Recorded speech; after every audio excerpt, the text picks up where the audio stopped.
Hi everyone, welcome back to the channel. This lesson is going to cover a lot of information related to vocabulary and expressions for studying and learning. The title of this story is A Second Chance at Learning. I suggest you get comfortable and get your favorite snack and drink because there's so much to learn in this lesson. It's not only about the story. I'm going to analyze grammar, vocabulary, expressions, and a lot of important information so you can have a deeper understanding of the English language. So let's get started. A second chance at learning. I never thought I'd go to college. After high school, I got a job right away and figured that was the end of my education. But a few years into working, I started to feel stuck. So, at 27, I made the bold decision to pursue higher education and finally get a degree in something I was passionate about, environmental science. The word I'd can be in two forms in English. I had or I would. Which form is this? This form is I would. I would is the past form of I will. Let's look at two examples. I think I will go to college. I thought I would go to college. We have to be consistent with the forms. Some more examples. I never thought I would be a teacher. I never thought I would make YouTube videos. Now let's talk about college and high school. In the United States, we have a system. First is kindergarten, then elementary school, middle school, high school, and then college.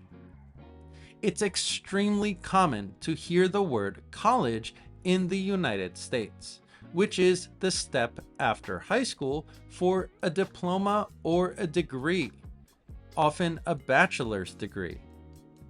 We don't really use the word university. In the United States, you can generally only find the word university in the names of certain colleges. For example, Harvard University, Boston University, Yale University, Princeton University. Those are the names of colleges. A useful time expression is right away. Right away is an expression which means very quickly, almost immediately. After high school, I got a job right away. I got a job almost immediately. The preposition at is a word we use for ages in English. The full form would be at the age of something, a number. For example, at the age of 18, I graduated high school. I moved away from home at the age of 22. In our story, at 27, at the age of 27. When we pursue something, we really want it, and we work hard so that we can have it. In this case, the person decided to pursue higher education. Higher education is a very useful collocation, which means you want a degree, like a bachelor's degree or a master's degree in something, in a subject. In our case, environmental science. Another collocation is get a degree in something. Get in this case means obtain. When we get a degree or obtain a degree. Remember, we don't say obtain a degree. We usually say get a degree. Then we have that degree. We're qualified. And we get a degree in something. In history, in English, in linguistics, in psychology, in a subject. Now, let's look at some pronunciation. The word environmental looks like it's hard to pronounce. Let's try a useful trick.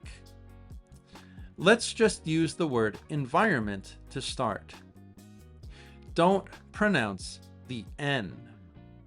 The word becomes much easier that way because we like to flow when we speak English.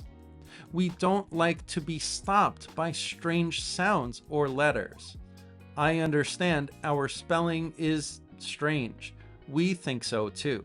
So let's eliminate the letter N. Environment. Maybe you can hear it, but there's no N sound in my pronunciation. Environment. Environment.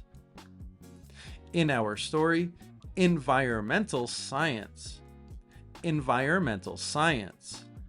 We can flow much easier if we just eliminate the letter N.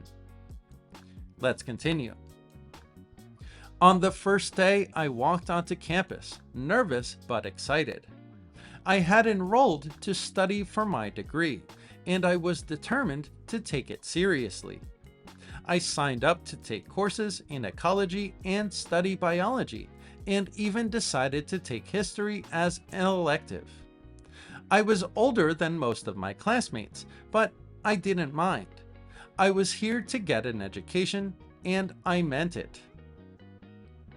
The word campus is the area or the ground where the school is located. We consider this area land, so we use the word on instead of the word in. Remember, on is related to land or the ground, and in this case, the campus. We walk onto campus. The word enroll is used when we attend or go to college. This word means register, and we enroll in classes. We register for them. We sign up for them. Enroll is very common when we attend college or take classes. A very useful expression in English is take something seriously. We can take a person seriously. Let's look at some examples. I take my studies very seriously. I'm very focused. I can't take him seriously. He makes too many jokes. I don't know if he's kidding or not. I'm taking this class very seriously. I need to get a good grade. We don't really say do a course or make a course in American English, but we say take a course in a subject or take a class in a subject. That's very common and another very specific collocation. I don't know about British English, but in American English, it's usually take a class. Now, I personally have a lot of Slavic speakers as students, private students. And in their language, generally, study and learn is the same word. When we study, it's like we work. We have to focus. We have to put this information in our mind by working, by focusing. So study is like work. And the goal of studying is to learn something. When you learn it, this information stays with you. It becomes part of you. It stays in your mind and becomes part of your mind. First you study with work, and then you learn. I always think of work when I think of the word study. An elective is a class that you can select, which isn't required for your degree. It's intended for students to explore other interests that they might be interested in. In this story, this person took history as an elective, maybe a very specific type of history that they're interested in, unrelated to environmental science. Our final expression here is I don't mind. If you don't mind something, in this case, didn't mind, it means that you're okay with it. It's okay for you. So the question, do you mind, is a tricky one. It means, are you okay with this? Do you mind? Are you okay with this thing? For example, do you mind? I'm okay with it. I don't mind. Do you mind? I'm not okay with it. I mind. It's much more common to use the expression, I don't mind. If you say I mind, it can be a little strange, but it makes sense grammatically and logically. It's just not as common as I don't mind. For example, I was older than most of the students, but I was okay with it. I didn't mind. Now, let's continue with our story. The workload hit hard at first. Every week I had to go to class, complete readings, do homework, and work on essays. I tried to stay organized and keep a notebook for each subject. Some nights I stayed up late working on assignments and rushing to meet deadlines. I remember one particularly difficult week when I had to write an essay, prepare for a presentation, and study for an exam all at once. A workload is a load of work. Another way we can say this is a lot of work. A big amount of work. A load is a big amount. So a workload is a big amount of work. And if it hits hard, you feel it. The workload hit hard. I felt it. A common collocation is go to class. We usually use this only for physical class. But, for example, if you're with a friend in a restaurant and you have online class, you can also say, I have to go to class. Very common. Also, remember, we do homework, not make homework. I don't want to hear this mistake anymore. We do homework.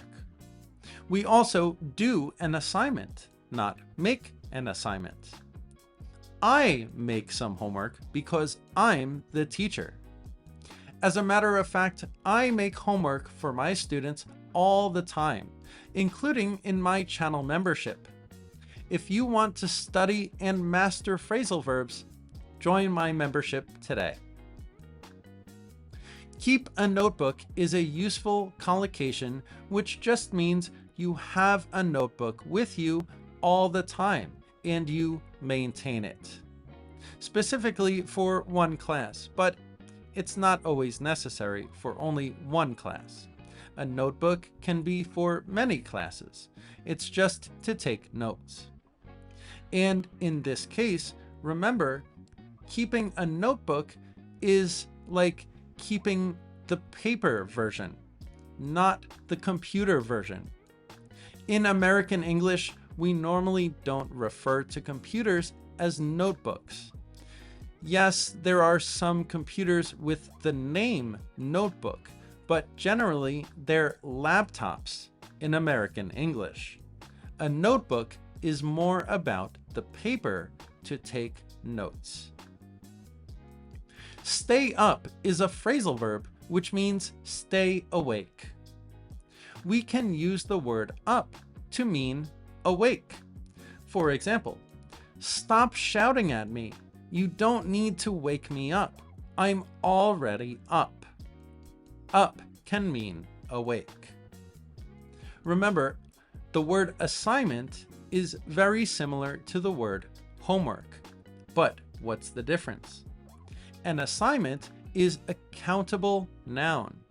One assignment, two assignments. I'm going to assign you an assignment for homework. Homework is an uncountable noun, just like the word work, also uncountable.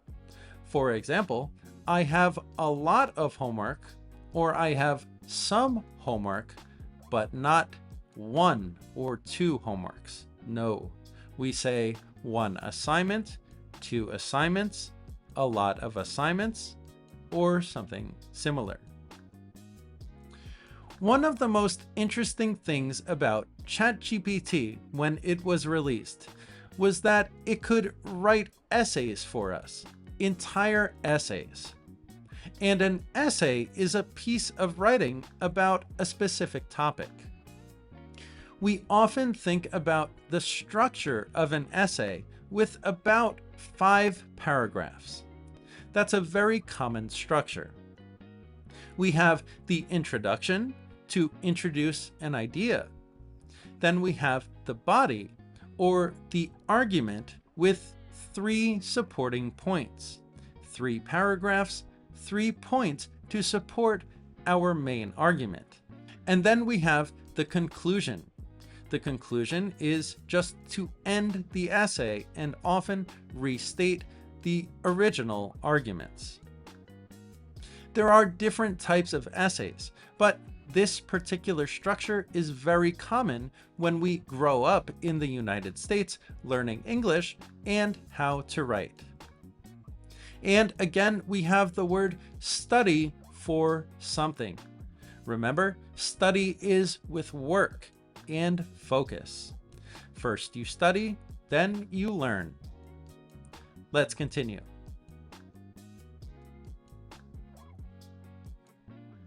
My professors were supportive. One of them gave a lecture on climate systems that completely changed how I saw the world. Another always took time to give feedback on our first drafts, helping us improve before turning in the final draft. It wasn't always easy, but their encouragement kept me going. What's the difference between a teacher, professor, and master? I am not a professor, and I'm not a master either. Don't use these words to describe what I do. A master is someone who is an expert at something, more than an expert, someone with the highest level of experience. But a professor in American English is specifically someone who teaches in a specialized subject, specifically in college. Remember, college is the American version of university, specifically in college. In other parts of the world, that would be specifically at a university. But I'm a teacher. I teach English. Teaching is my profession. Teachers are very common in schools, like elementary school, middle school, or high school. And in our story, this person is in college, so they have a professor. The word lecture can be a verb, to lecture. The professor lectured us about climate systems, but in our story, we say gave a lecture. We can also say give a lecture. So we have 2 forms, to lecture about or on something, or to give a lecture about or on a subject. If we take time to do something, we reserve that time and we save it for that purpose. In our story, we dedicated time to give feedback. We saved some time to give feedback. And feedback is a response to give information, kind of like a review. I enjoy giving my private students feedback on their English. A draft is a version of an essay or a piece of writing. When we go through the traditional writing process, we often write our first draft, but it's never perfect. So then we edit it, we make adjustments, and maybe make a second draft. Eventually, we get to our final draft, which is ready to be handed in or turned in to the teacher. Remember that turn in or hand in means to submit a document officially to someone. And our final expression here is keep someone going.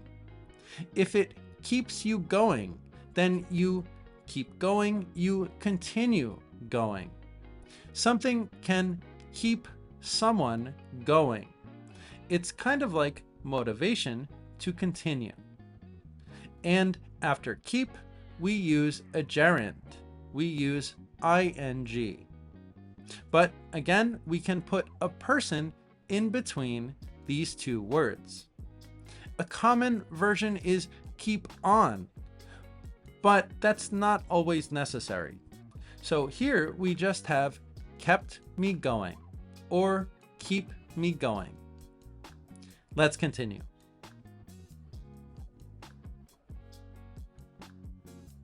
In my second semester, I got my first A. I had received a grade in chemistry that I had worked incredibly hard for, and it meant the world to me.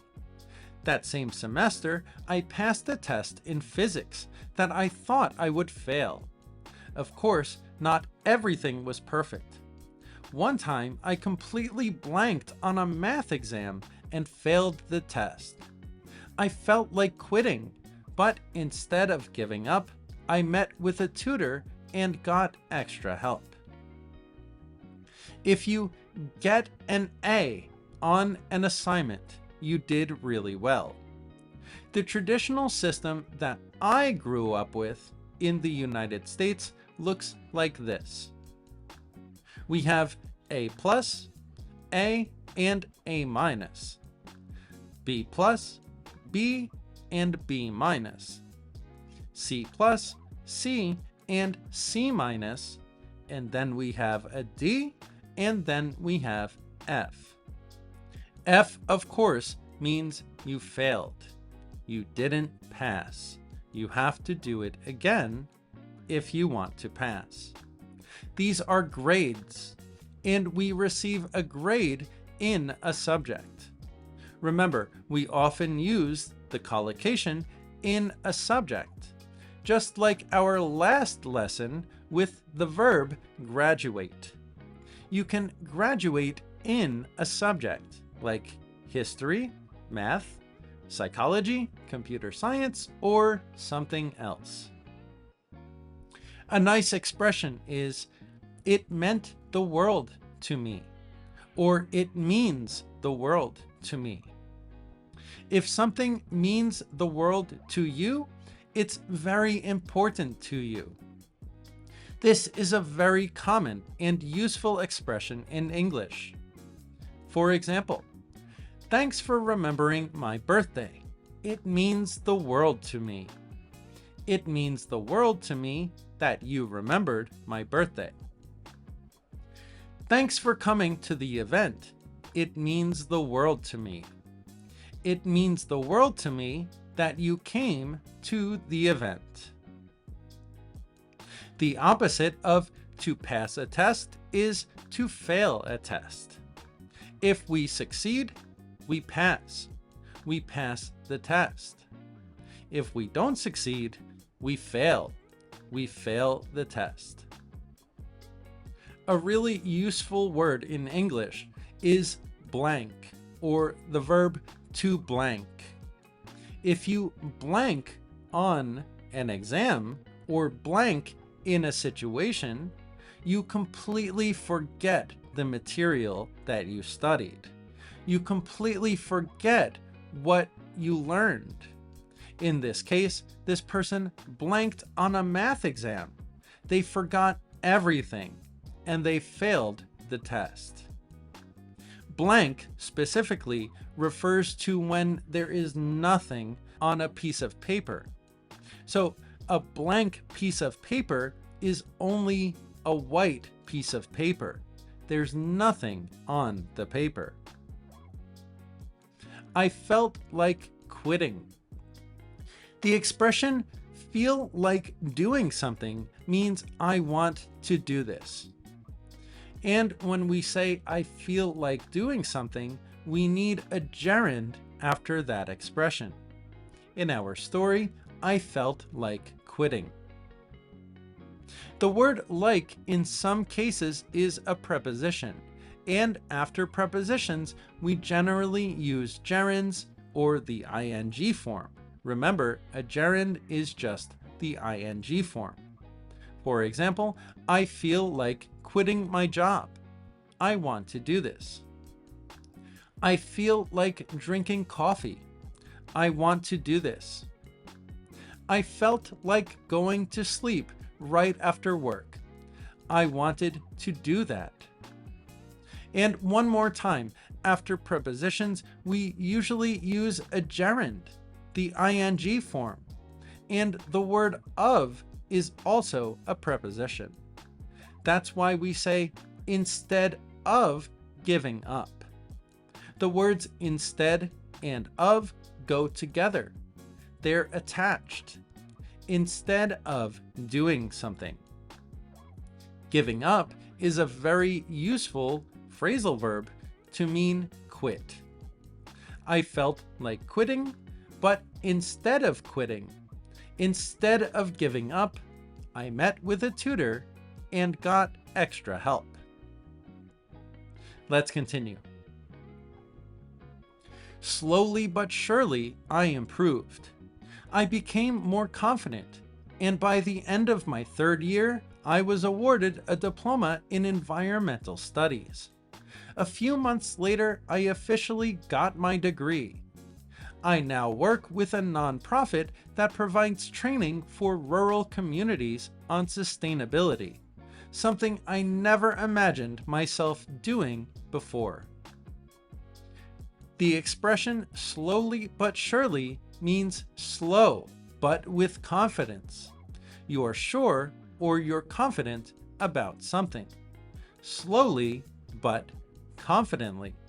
Surely. By the end of is a time expression which means before that time.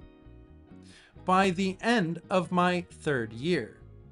Before my third year. For example, by the end of the day, I was exhausted.